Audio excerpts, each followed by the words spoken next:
Continue reading Brahma SAMHITA, Chapter 5, Text 38.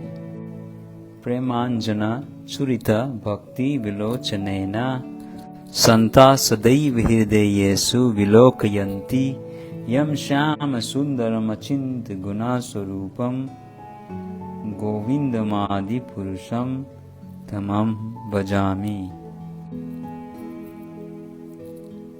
I worship Govinda, the primeval Lord, who is Sham Sundar, Krishna himself with inconceivable, innumerable attributes, whom the pure devotees see in their heart of hearts with the eye of devotion tinged with the salve of love.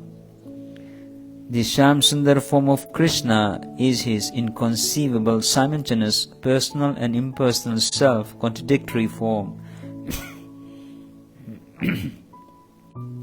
True devotees see that form in their purified hearts.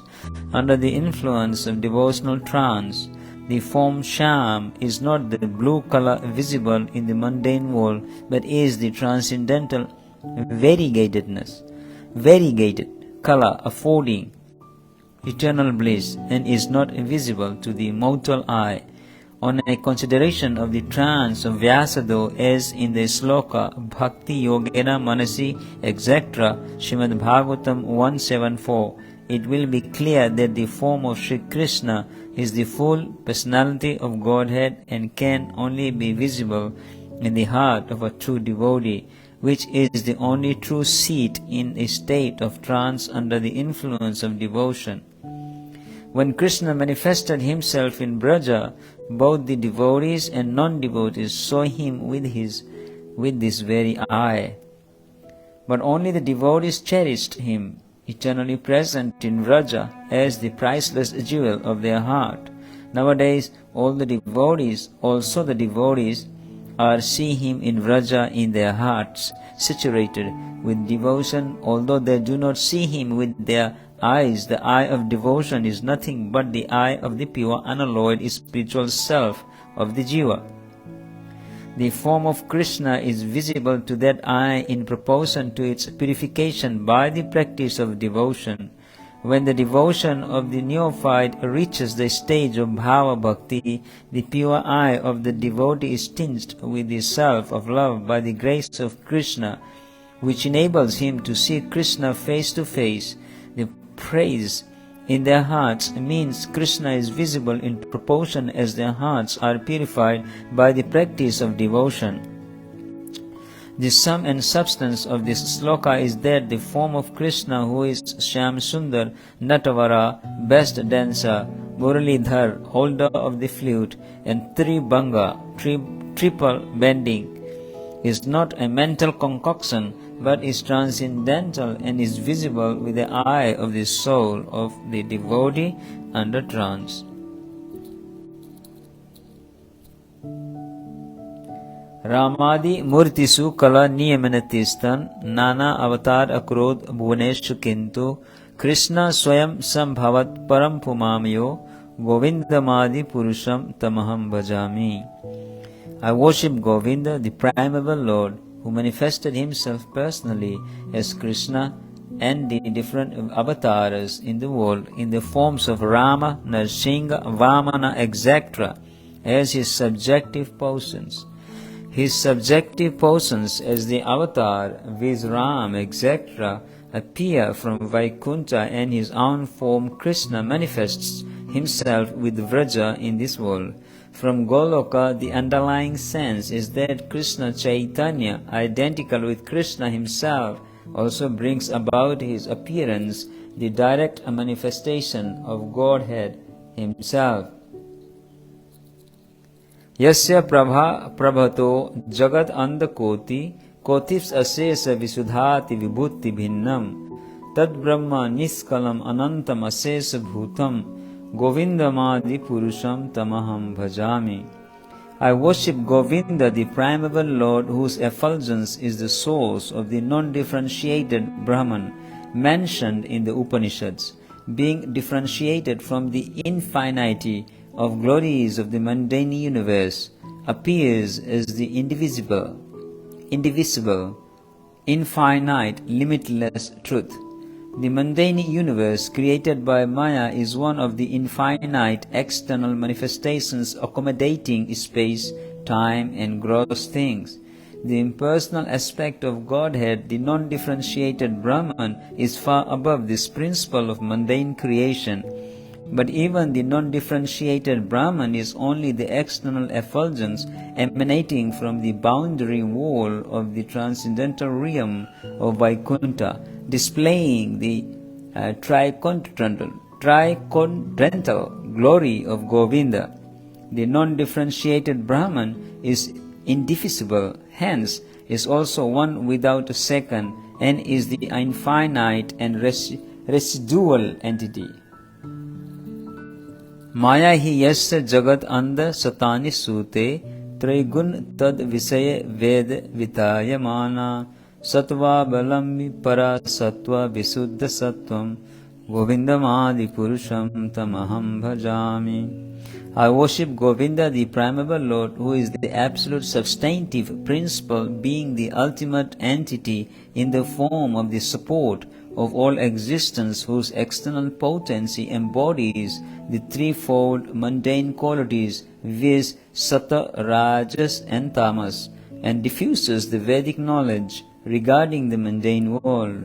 The active mundane quality of Rajas brings forth or generates all mundane entities. The quality of Sattva, mundane manifestive principle, in conjunction with Rajas, stands for the maintenance of the existence of entities that are so produced, and the quality of Tamas represents the principle of destruction.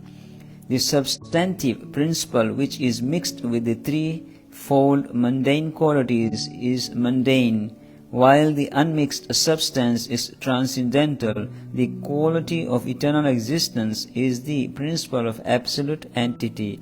The person whose proper form abides in that essence is alone unalloyed entity, non-mundane, supermundane, and free from all mundane quality. He is cognitive bliss. It is the deluding energy who has elaborated the regulative knowledge, Vedas, Anand Chinmaya Rasat Mataya Mahanasu Ya Praninam Prati Phalam Ismartam Upetya Lila Itane Bhuna Nijay Diyajashram Govindamadi Purusham Tamaham Bhajami. I worship Govinda, the primeval Lord, whose glory ever triumphantly dominates the mundane world by the activity of his own pastimes, and being reflected in the mind of recollecting souls as the transcendental activity of ever blissful cognitive ras. Those who constantly recollect in accordance with the spiritual instructions the name, figure, attributes, and pastimes of the form of Krishna appearing in the amorous ras, whose loveliness vanquishes the god of mundane love, conqueror of all mundane hearts, are alone meditators of Krishna. Krishna, who is full of pastimes, always manifests himself with his realm only in the pure receptive cognition of such persons. The pastimes of that manifested divine realm triumphantly dominates in every world all the majesty and beauty of the mundane world.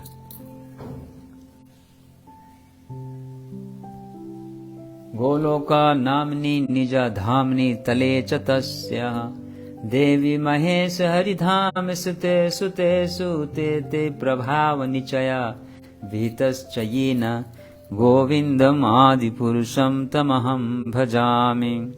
Lowest of all located Devi Dham, mundane world, next above it the Mahesh Dham, abode of the Mahesh. Above Mahesh Dham is placed Hari Dham, abode of Hari, and above them all is located Krishna's own realm named Goloka. I adore the primeval Lord Govinda, who has allotted their respective authorities to the rulers of those graded realms. The realm of Goloka stands highest above all others. Brahma, looking up to the higher position of Goloka, is speaking to the other realms from the point of view of his own realm. The first in order is this mundane world called Devidham, consisting of the 14 worlds, viz. Satyaloka, etc. Next, above Devidham is located Shivadham, one portion of which, called Mahakaladham, is enveloped in darkness. Interpenetrating the portion of Shivadham, there shines the Sadashiva Loka, full of great light. Above this same appears Haridham, or the transcendental Vaikuntha Loka. The potency of Devidham in the form of the extension of Maya, and that of Sivaloka consisting of time, space and matter, are the potency of the separated particles pervaded by the innumerable reflection of the subjective portion of the divinity. But Haridham is ever resplendent with transcendental majesty, and the great splendor of all sweetness predominates over all other majesties in Goloka. The Supreme Lord Govinda, by his own direct and indirect power, has constituted those respective potencies of those realms.